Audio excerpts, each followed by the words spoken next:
The Navy leadership reacted all the way up to the top. The CNO, the Chief of Naval Operations, said, this is the best strategic plan we've ever seen. And they said, how can we support you? What can we do to make it possible for your faculty to do all these things? This shift of moving away from the plan as a bunch of ideas that a committee cooked up and maybe some operational steps that might get us there. We shifted that to the plan as a set of offers from the faculty to do things that take care of Navy concerns. And when we did that, we got a plan that was exceptionally well received and came with counteroffers like, how can we help you do this?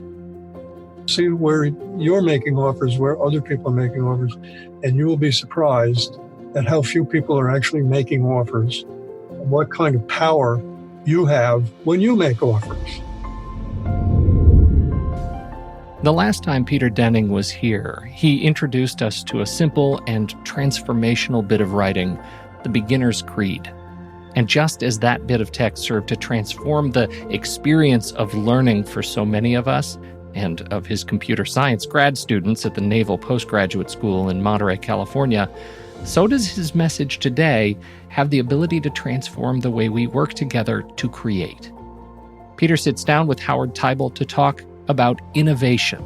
But this isn't about the tools or technology behind today's latest and greatest inventions. That would almost be too easy.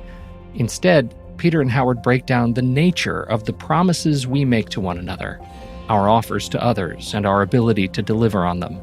In this light, innovation is a distinctly human skill of leadership, attention, and communication that can be sharpened.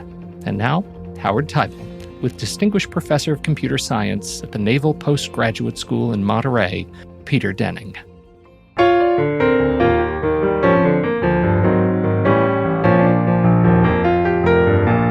Welcome back, Peter, to Navigating Change. It's great to have you again. Well, thank you. I know that when we finished last, you and I talked about taking the next step and having a further conversation, build off what you invented, which I have shared with many of my clients, the Beginner's Creed, the gift that keeps on giving. And if you haven't read the Beginner's Creed, I invite you to get a copy of it off of our website where we'll share that. You teach at the Naval Postgraduate School in Monterey, California, in the computer science department, and you have graduate students. They've graduated from the undergraduate experience, and now they're paying attention in a different way. They're in their mid-30s or so. And I wanted to have a conversation with you that is broader than what's happening in your classroom. I think that what you're teaching and what you're engaging people in around innovation has great relevance to not just students who are going to go out in the world and make impact, but for teachers, for administrators, about how do we bring innovation to our work. You know, Howard, I spend a lot of my time talking with my students about computer science topics, notably operating systems and artificial intelligence. But I also spend a lot of time talking with them about their own leadership. They're military officers. They aspire to be leaders in the Navy or in the Marine Corps. They live in a world where they're under a lot of pressure from the Navy leadership to be innovative, to accelerate the pace of adoption of new useful technologies into the Navy. And they feel that that's part of their mission. And I'm trying to help them do that. When you and I were having a pre-conversation for this podcast, we spoke into this question about what is innovation. What you said is that you framed innovation as emergence of new practices in a community. First of all, I would say that one of the reasons that I and my colleagues formulated this alternative definition that you just quoted was that the common definition, the common understanding just wasn't working. People want innovation. They think innovation is all about inventing ideas. That's what they do. They invent ideas, and then they watch and see that very few of them get adopted. They wind up feeling frustrated. They wind up feeling ineffective. They feel like they're not able to do their job. They can't be a leader. This isn't just our students that feel this way. A lot of people feel that way. I've been in many meetings where a common reaction was that, my boss said, please put innovative ideas on the table. It's your job. And that's what I did. I spent a lot of time putting a really cool, innovative idea out on the table. The group discussed it briefly. And then after a discussion, they didn't select my idea. They selected the idea of that jerk down at the end of the table. It was the stupidest idea I ever heard, and his got selected over mine. And I don't know what the heck happened. Mine was the better idea. I could clearly demonstrate that. So I'm not able to do the job my boss wanted me to do because of that. What the heck is going on here? So from that repeated experience and you observing that led to a different way of thinking about innovation. First thing I said was, what is the current way of thinking about innovation? And the current way of thinking about innovation is the invention of new ideas. And so we call that the invention point of view about innovation. You go listen to managers and corporate executives and they say, we got loads of ideas that we could choose from, but we don't have enough resources and people to explore every one of them. So we have to pick and choose. Just because you created an idea doesn't mean it's going to produce an innovation for us. This led me to ask, if creating ideas is not the end result that we need, what is the end result? That led me to the idea or the notion that the end result is that people are actually using your idea in their daily work, in the way they go about doing things. And I call that in their practice. So they're using it in their practice. And my job as an innovation leader is to get them to adopt the new practice. When you see that happen, when you see my community engaged in a new practice, you can say for certainty, Peter accomplished an innovation. And that's what we want to have as the outcome. It didn't say Peter had an idea, but Peter got the community to do things differently. Often when we see an innovation show up, we don't know how that happened. We might know the forces that contributed to it. A good obvious one in our larger community is Uber. If we step into this making something possible, this is so relevant, Peter, to people who are trying to not just become more efficient in education on the administration side, but to be more able to provide better value to students and faculty. And value often shows up in a certain kind of innovation, but not necessarily it has to be sexy. It has to be relevant. Talk about what this adoption of new practices in a community. What does that mean? How do you orient people to that being a way of inventing something that could be relevant for a community? That's a good question. The way I like to think about it is that for a new practice to be adopted, in other words, I use the term practice as kind of like a technical word for the way I go about doing things. My normal everyday set of habits and routines, not just mine personally, but shared with everybody in my community, the way we all go about doing things. All of that is my practices. And I call them practices because I do them, but I mostly don't think about them. So they're not thoughts. They're not ideas. They're me doing things. I think you've used the word embodied for that. When I embody something, I do it, and I do it without thinking about it. So when I say my community adopted a new practice, that's what I'm talking about. They change the way they do things. They're not even thinking about it at all. They're just doing it. That's what I'm after. That's what we call the emergence. When that happens and people are doing things differently, now we can say the innovation has occurred. My concern is not just on the ideas, but on people using them and doing them, putting them to work. You've also mentioned relevance. And I think this is extremely important, that people will not adopt a new way of doing things unless not only is it relevant to what they're trying to do, but it actually takes care of concerns that they have. So in other words, they're concerned about doing something, and I've given them a new way to do it, or I've shown them the possibility of a new way to do it. And now they start creating practices around this and do it this new way. So unless there's a concern there that I'm speaking to, I've kind of fall on deaf ears. I can say, here's a great new practice for you, and it turns out you're not concerned about that. Nothing's going to happen. And you had a great example for me around strategic planning. Let's just think about this for a second. So we have this notion that we want to have our community shift, engage in a new practice, and they won't do it unless my offer to them takes care of something they're concerned about. Yes. And seems to be highly relevant and valuable to them to do this thing the new way. So my job, if I'm trying to produce the emergence, if I'm trying to get people to do it, my job is to make them an offer that basically they can't refuse. Right. The reason they can't refuse it is because I'm offering them to take care of something they care about. Example of this is, tell you this short story of project we did here at the postgraduate school starting about a year and a half ago to create a new strategic plan. Every university wants to have a strategic plan. I've been around others where they spent a lot of time and effort putting together a strategic plan. When they finished with it, it was a great big thick magazine, polished colors, diagrams, everything. Handed it out to the whole community, handed it out to the supporters of the university, the alumni and everybody. And all of those copies went into the lower right drawer of a lot of people's desks and were never seen again. The reason is that none of the strategic plan seemed to be relevant to anybody. It was something that the administration wanted to do. So we went along with them and we did it, but it's otherwise meaningless. And the only reason we did it is because we want to make sure that we have our oar into the water and they didn't leave us out. So later on, we'll be very unhappy if we got left out. So we played the ball just enough. So if someone says, what's your strategic plan? You could at least say, we have one. Right. Yeah. And you don't want to be left out and you want to be left alone so you can do whatever you're going to do anyway. Let's get back to work. Here, we started this project for a strategic plan, and it actually kind of began that way. I was on the committee. The committee said, well, here's some high-level themes.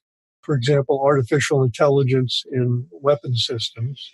And they had a list of about 7 or 8 of these kind of themes. The provost held a couple of town hall meetings to present those themes to the faculty and get the reactions. And what he got back was a very loud amount of yawning, deafening yawns, okay?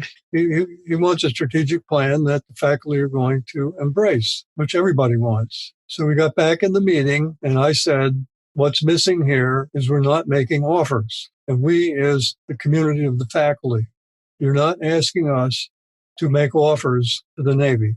So an offer would be some simple things like, I'm an expert at artificial intelligence. I offer to start up a project to investigate uses of artificial intelligence in drones. What that means is if you back me, being the administration, if you back me, I'm going to do that. You can count on it. I am making you a commitment right now to do that if you back me. And you can back me in a number of ways. You could give me some money. You could introduce me to a federal agency that wants to sponsor my work. You can show me to the foundation, and maybe some of the alumni want to sponsor my work. There's a lot of ways you could help me, but I'm committed to do this if you back me. So I said to the committee, maybe that's what we need. Can we get our strategic plan to read like a set of offers from the faculty? These offers would speak to Navy concerns. They would be offers that the Navy leadership would welcome. The shift here is moving from here's what we want to do to what concern are we addressing, an existing concern already in the community we're trying to serve. That's a big shift. Yeah. So what we did, the provost liked this idea. We came up with topic areas where we know the Navy leadership is concerned about. One of them is artificial intelligence. We went out and had town halls where we invited faculty to come and talk to us about what we could do in each of these areas. I think we listed 12 different areas finally. And we had 12 town hall meetings, and each one of them was attended by anywhere from 25 to 60 faculty. We have 200 faculty here, so this is a pretty substantial faculty turnout. And they told us what they would like to do, and the ones that sounded like powerful offers made it into the plan. When we got all done with this and distributed the plan, the Navy leadership reacted all the way up to the top. The CNO, the Chief of Naval Operations, said, this is the best strategic plan we've ever seen. And they said, how can we support you? What can we do to make it possible for your faculty to do all these things? This shift moving away from the plan as a bunch of ideas that a committee cooked up and maybe some operational steps that might get us there. We shifted that to the plan as a set of offers from the faculty to do things that take care of Navy concerns. And when we did that, we got a plan that was exceptionally well received and came with counteroffers like, how can we help you do this? We talk a lot about buy-in, getting faculty buy-in or administrative buy-in. Buy-in is a pretty low bar compared to having people show up and in the end be in a position where they've made commitments. Buy-in is a way of reflecting back and saying, yeah, they're in this. We have got them to buy in. What I see you're doing is that example was the mechanism for being able to say that people have made commitments, and those commitments are an expression of buy-in. No, I wouldn't say that at all. Buy-in to me is a intellectual exercise. Well, the kind of commitment I'm talking about is I make a commitment that's in my heart, in my body. I want to do it. It's going to get done. It may not even be totally intellectual, but you can count on me. We need to get buy-in. What you're hearing them say is what? We're going to persuade them to go along with us and let us do our thing. Thank you for pushing back. When we get buy-in, we're fundamentally saying we've convinced you to go along. Right. But you haven't elicited a commitment from me. That's not going to get you anywhere. I want you to... I'm going to stop talking about buy-in. You've just taught me something. Seriously, this is fantastic. I hear people talk about buy-in, and I think that is a weak way of representing moving the needle forward. Because you don't have any commitments behind it. I started off by saying that what you're doing in the classroom, what you're teaching these graduate students, which ultimately they're going to take out into their military careers, is about how they can show up differently in this conversation, be able to make offers that address a concern in the community. What are some of the areas you explore with your students? And I know there's a lot to talk about here, but just give people a flavor of what these practices are that lead to being able to make these kind of powerful offers. Well, I think, first of all, I'd say most offers are powerful. You just have to make them.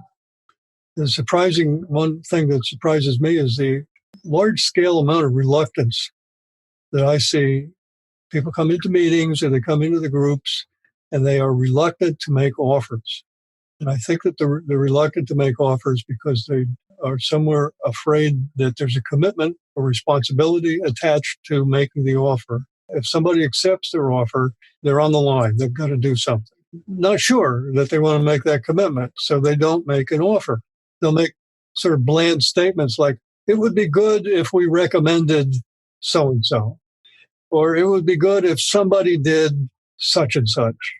But they don't say, I offer to put together a task force to explore how to do this, or I offer to organize a lunch where those of us who are interested in this topic can come together and come up with some things we can do. I don't know, maybe we also have a misunderstanding of offer, like we're going to put some big thing out on the table and you're going to pay for it or something like that. That's what an offer looks like. But no, I'm saying an offer can be a relatively small thing. Like I'm offering to bring together a bunch of people to have a conversation around this issue that we don't know anything about and see if we can learn anything. Yeah, I go to a lot of meetings and people are sitting around saying things. It would be good if we recommended. Nobody in the meeting will say, I volunteer to do something or I offer to do something. So the person who does that, they're going to have great power in the meeting because nobody else is doing it. The other barrier to making offers is that if I make an offer to you, I don't necessarily know the how I'm going to get it done. And I may lack a certain level of confidence in myself that I'll be able to navigate some of the uncertainty. And I think part of what people want to know is they want to have certainty they can do something successful. If I make you an offer and I don't have everything figured out, I'm at risk of failing. And I think that's another contributor to why people are reluctant to put things out. you said yes to my offer, I will do the following for you, Peter. I will do a program for you, Peter. And I don't quite know what that program looks like yet. I got to trust myself enough that I'm going to be able to execute on that. Otherwise, I look even more foolish. Yeah, I think it's a perfectly good offer is to say, I'm going to convene a conversation to figure this out. It's funny you say that. I'm with the deans at major research university, and what I'm saying to the academic or the administrative leadership is, you don't have to lead with your expertise. You don't have to come in with the answers around the way the model should look or the business model. Can you be the leaders of convening the conversation and making an offer or an invitation for a conversation? And I'm just seeing how people are sitting on their hands because they're afraid that they don't have it figured out before they make that offer. They have to know more. Howard, this goes back to that beginner's creed, what you're just saying. We could say, this thing we need to deal with is new. We don't know much about it. Nobody here has enough expertise to answer the question. We're all beginners.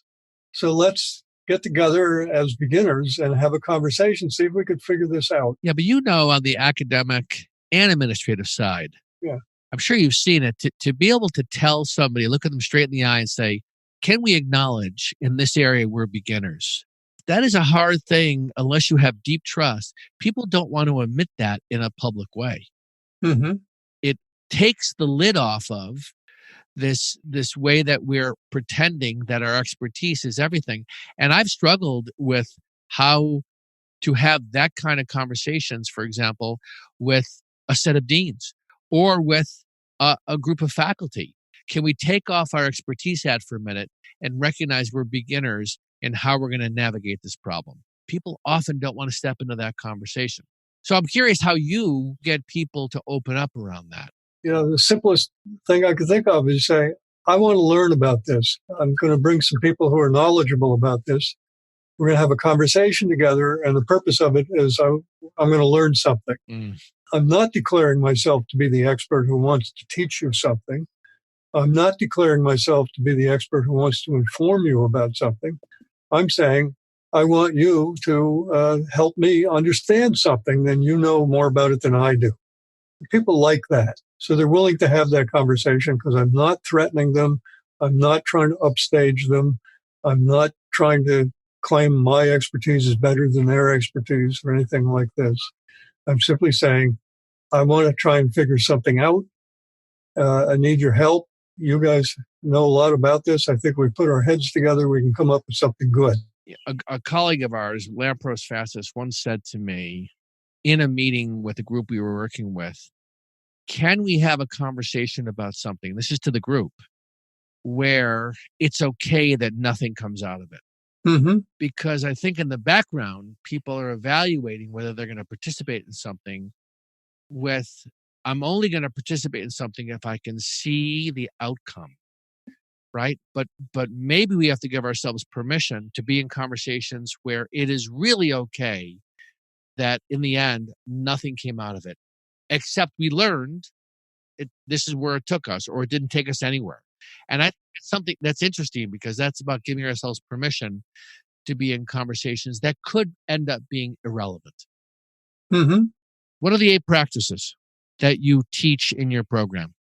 You go back to the beginning here when we're talking about what does it mean to have emergence of new practice in the community. That's our definition. Yes. We've written about this in my book with Bob Dunham called The Innovator's Way.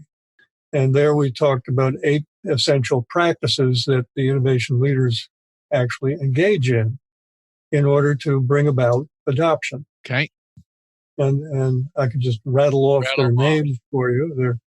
They're sensing, envisioning, offering, adopting, sustaining, executing, leading, and embodying. Normally so I was listening for the arc of these, and it seems to me they're not linear. They're related, they're interdependent, but it's not like you start off with sensing and you end in embodying. They're relevant to each other in different ways. So Right. these practices, it's almost like these are tools in a toolbox, right? And in a given situation, you may have to step in and make an offer. There are these ways for people to be having a different level of awareness around how they move something forward.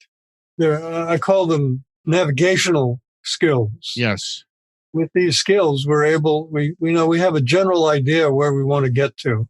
And with these skills, we can actually get there. Take, for example, the first one that we mentioned, sensing. This is all about being able to listen to your community and find a way that you can address a concern they have. This is a listening skill, and it turns out a lot of people don't know how to do it. So we think we know what a concern is, but we actually don't know what the actual concern is. So if you ask somebody, what are you concerned about? They might tell you something, but then again, they might not even know exactly how to say what they're concerned about. All they know is something bothers them or something concerns them, but they can't put it into words. Right. So your job is to find out what it is that they can't put into words, and you put it into words. And then you can tell if you're successful because they'll say, that's it. If you can do something about that, I'm in. Versus listening with your ears. It's like what I'm discovering more, Peter, is that in the listening, if I make a request of you, it's not that you heard it. It's like, how are you paying attention to my concerns? And can you articulate back to me the concerns that I may not have even spoken? As opposed to what we typically do, we've been trained, I think, from a very young age, is you'll say something to me and I will nod my head. And I will walk away and say, I have no idea what he just asked me. Or I think I know, but I never really got in there and listened for the concern. So I think it's a great example of a skill set that can be practiced. And once you have that, right, so then the person goes, oh, that's it. It's exactly right. Let me just add a personal footnote on that. Is this technique that's called active listening, where somebody says something and you try and repeat it back to them, is to me a very mechanical kind of technique. I could do it with a tape recorder, and I don't want to be a tape recorder. I want to be a committed, involved person who actually cares about their concern. That's how I want to show up. I don't want to show up as an automaton that's repeating back what they just said. I want to show up as a guy who actually cares about them and how life is, how their work is. I'm genuinely concerned to offer them something that will be helpful to them. That's how I want to show up. I love that distinction, because active listening is not just mechanical. It's, in many cases, could completely avoid what the concern is. Right. So I think that's a really good insight for our listeners to recognize the difference between listening for concerns and being able to repeat back what the person said, which is how we've typically been trained to be better listeners. Right. All right, more tidbits. This is awesome, Peter. You're on a roll right now. What I like to think about is in terms of possibilities. Yeah. So possibility is a sense that I get that something is possible. I think we've all had our own experience of what it means when a possibility shows up, and we have this feeling in our body that something has become possible. And what do we do with the possibility? Often we get drawn to it, especially if it has something to do with something we're concerned about, something we care about. We get drawn to the possibility. We want to move into it. And that's the kind of sensation that I look for when I'm talking to people, trying to understand their concerns. When we talk and possibilities start showing up in the conversation, which ones are they drawn to?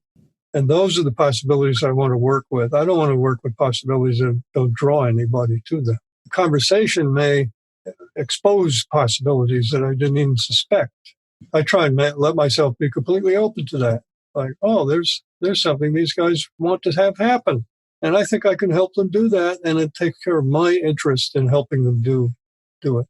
But it's not exactly the same thing I thought of originally. Right.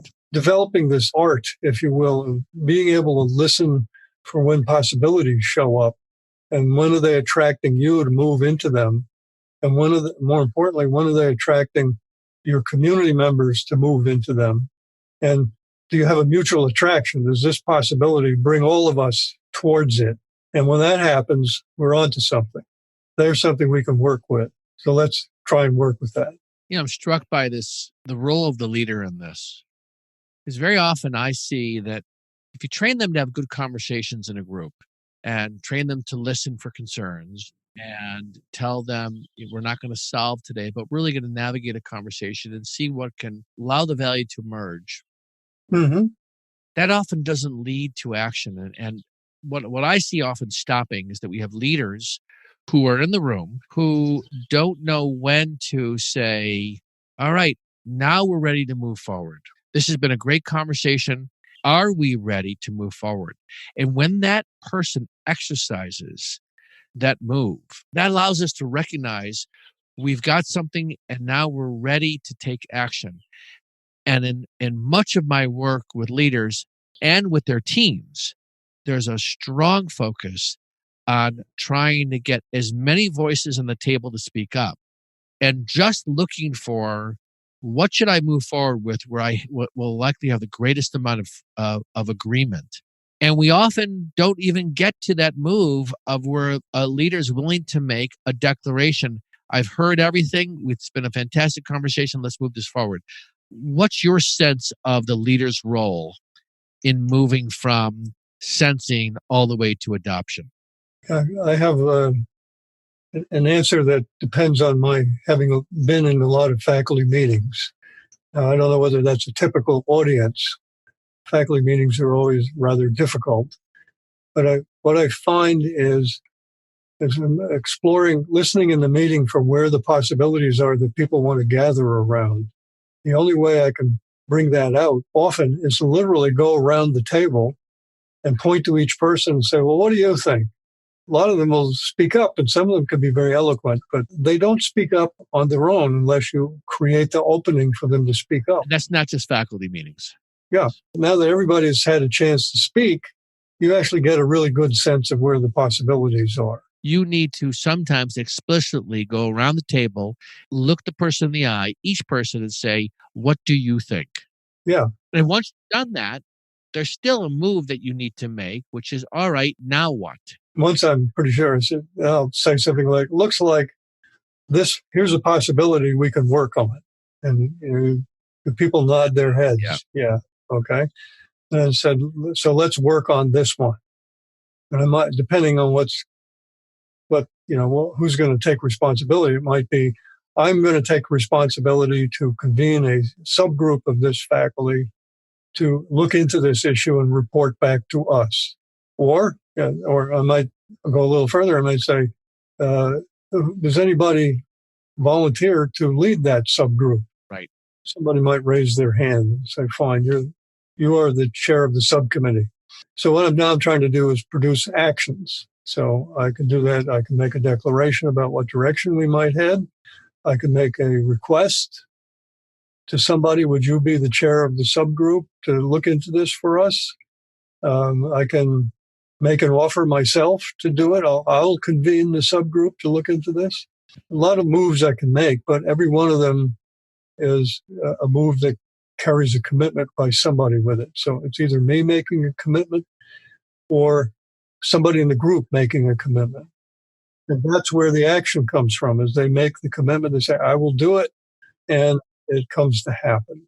What you just described as those moves brings us back to offers, right? I mean, in the end, I think one of the key takeaways that I walk away with is a greater awareness of, am I making offers in a space where I want to make something happen rather than waiting for some circumstance to change or it's interesting. I'm not even sure what I'm waiting for.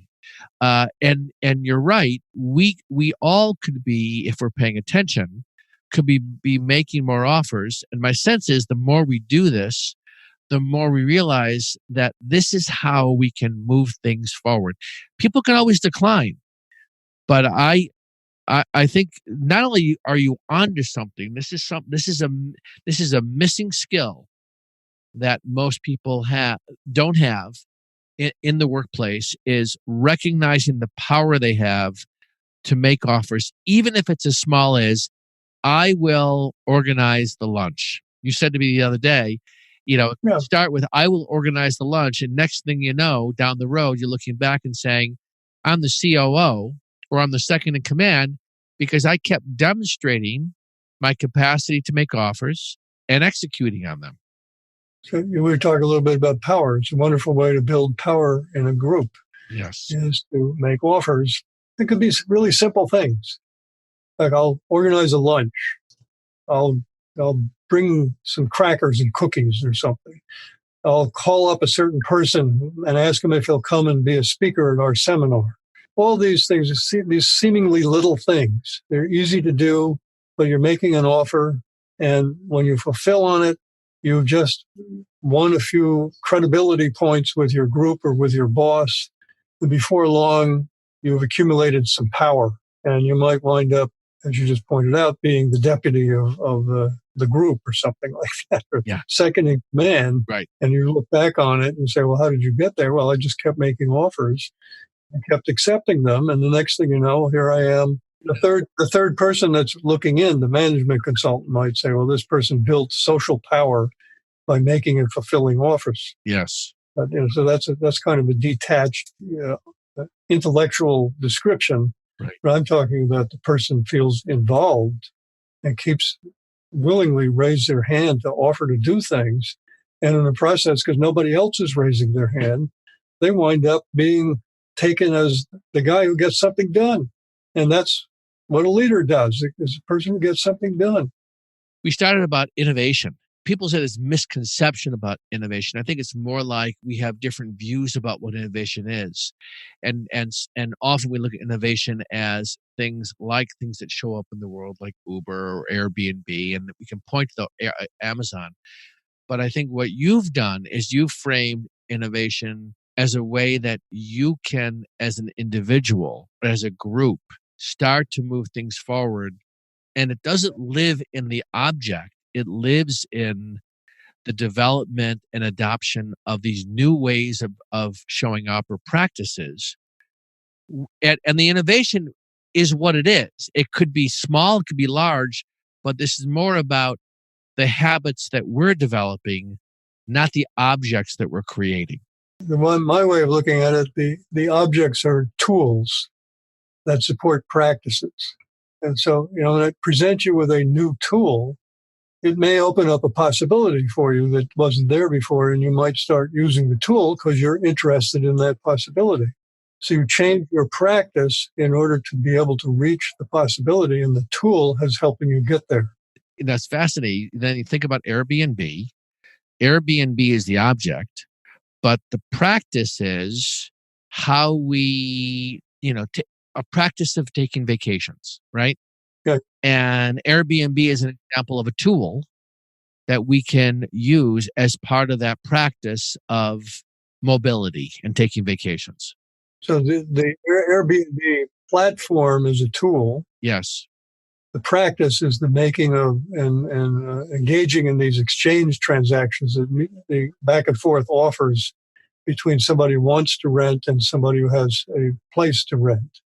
I call that an exchange transaction because they've made an offer to rent their place, and I show up and say, I'll accept your offer. They might vet me to see if I fit what their basic requirements are, that I can pay the money, all these kind of things. And when we reach an agreement, now the offer is fulfilled. I get to rent, the renter gets the money, and Airbnb as a company gets a little share of the money that changed hands. Okay. But the real thing that's happening there is I'm engaging in a practice back and forth with somebody facilitated by the tool to rent their house. I think what I'm taking away from this, Peter, is a deeper appreciation of the importance of making offers that have multiple positive benefits. One, to be able to move something forward. Two, to be able to exercise and develop a certain power in a community.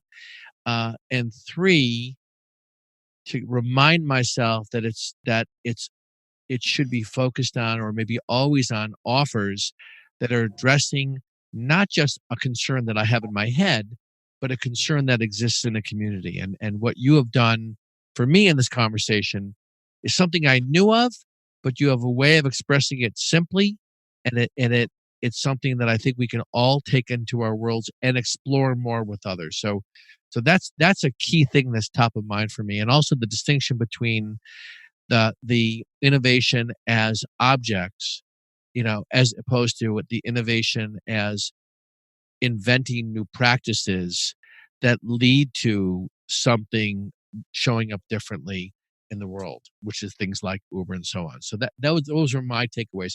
Anything for you, just in hearing yourself or in this conversation, that you got from this? Just would say for our listeners, go practice making offers. Nice. You can do it in simple steps. Like next time you go to a meeting, just sit there and listen and watch if anybody makes an offer. And I think you'll be surprised that in most meetings, there are very few offers being made. And people get bored with those meetings, including you. And you can also try when somebody in the meeting has brought up a possibility that you feel strongly about and you're drawn to it, raise your hand, make an offer, do something, even something simple like organize the conversation, organize the lunch to have people talk about that thing. Very simple. Love it. And I would say practice that, observe, sit around, see where you're making offers, where other people are making offers, and you will be surprised at how few people are actually making offers and what kind of power you have when you make offers. That's a perfect way to end this. So again, thank you, Peter. And we've got so much more to talk about. We will post on the podcast page links that you want to share with folks. And again, thank you so much for doing this again and being the thought leader that you are. Well, thank you. Bye-bye.